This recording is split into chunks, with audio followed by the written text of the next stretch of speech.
राधे कृष्णा आप सभी को। आज की वीडियो में आपको सोमवती अमावस्या की एक बहुत ही सुंदर कथा सुनाती हूँ। एक समय की बात है, एक गरीब ब्राह्मण परिवार था। उस परिवार में पति, पत्नी और उनकी एक पुत्री थी। उनकी पुत्री समय गुजरने के साथ ही धीरे धीरे बड़ी होने लगी। उस पुत्री में बढ़ती उम्र के साथ ही सभी गुणों का भी विकास हो रहा था। वह कन्या सुंदर थी, संस्कारवान थी और गुणवान भी थी, लेकिन उसका विवाह नहीं हो पा रहा था। एक दिन उस ब्राह्मण के घर एक साधु महाराज पधारे। साधु उस कन्या के सेवा भाव से अत्यधिक प्रसन्न हुए। कन्या को लंबी आयु का आशीर्वाद देते हुए साधु ने कहा कि इस कन्या के हाथ में तो विवाह की कोई रेखा ही नहीं है। तब ब्राह्मण दंपत्ति ने साधु से इसका उपाय पूछा कि कन्या ऐसा क्या करे कि उसके हाथ में विवाह का योग बन जाए। तब साधु महाराज ने कुछ देर विचार करने के बाद अपनी अंतर्दृष्टि में ध्यान करके बताया कि कुछ ही दूरी पर एक गांव में सोना नाम की एक धोबिन महिला अपने बेटे और बहू के साथ रहती है, जो बहुत ही आचार विचार, संस्कार संपन्न तथा पतिपरायण है।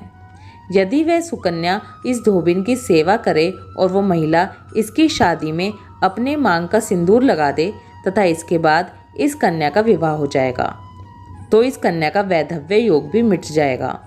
साधु ने यह भी बताया कि वह महिला कहीं बाहर आती जाती नहीं है। ये बात सुनकर ब्राह्मणी ने अपनी बेटी से धोबिन की सेवा करने का प्रस्ताव किया। अगले दिन से ही कन्या प्रातःकाल उठकर सोना धोबिन के घर जाकर साफ सफाई और अन्य सारे कार्य करने लगी और अपने घर वापस आ जाती।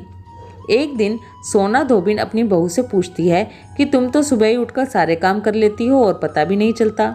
तब बहू ने कहा, माँ जी, मैंने तो सोचा कि आप सुबह से सवेरे उठकर सारे काम कर लेती हो, मैं तो देर से उठती हूँ। ये सब जानकर दोनों सास बहू घर की निगरानी करने लगी कि कौन है जो सुबह ही घर का सारा काम करके चली जाती है। कई दिनों के बाद धोबिन ने देखा कि एक कन्या मुंह ढके अंधेरे में घर आती है और सारे काम करने के बाद चली जाती है। जब वो जाने लगी तो सोना धोबिन उसके पैरों में गिर पड़ी। पूछने लगी कि आप कौन हैं और इस तरह छुपकर मेरे घर की चाकरी क्यों करती हैं। तब कन्या ने साधु द्वारा बताई गई सारी बात सोना धोबिन को बताई। सोना धोबिन पति परायण थी और उसमें तेज था। वो तैयार हो गई। सोना धोबिन के पति थोड़ा अस्वस्थ थे। उसने अपनी बहू से अपने लौट आने तक घर पर ही रहने को कहा। सोना धोबिन ने जैसे ही अपनी मांग का सिंदूर उस कन्या की मांग में लगाया, सोना धोबिन का पति मर गया। उसे इस बात का पता चल गया। वो घर से निराजल ही चली थी, ये सोचकर कि रास्ते में कहीं पीपल का पेड़ मिलेगा तो उसे भवरी देकर उसकी परिक्रमा करके ही जल ग्रहण करूंगी। उस दिन सोमवती अमावस्या थी।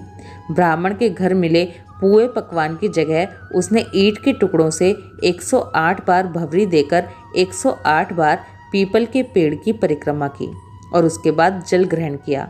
ऐसा करते ही उसके पति के मृत शरीर में वापस जान आ गई। धोबिन का पति फिर से जीवित हो उठा और तभी से सोमवती अमावस्या के दिन पीपल की पूजा का महत्व बढ़ता गया। बोलो पीपल देव की जय, शिव शंकर भगवान की जय। राधे कृष्णा।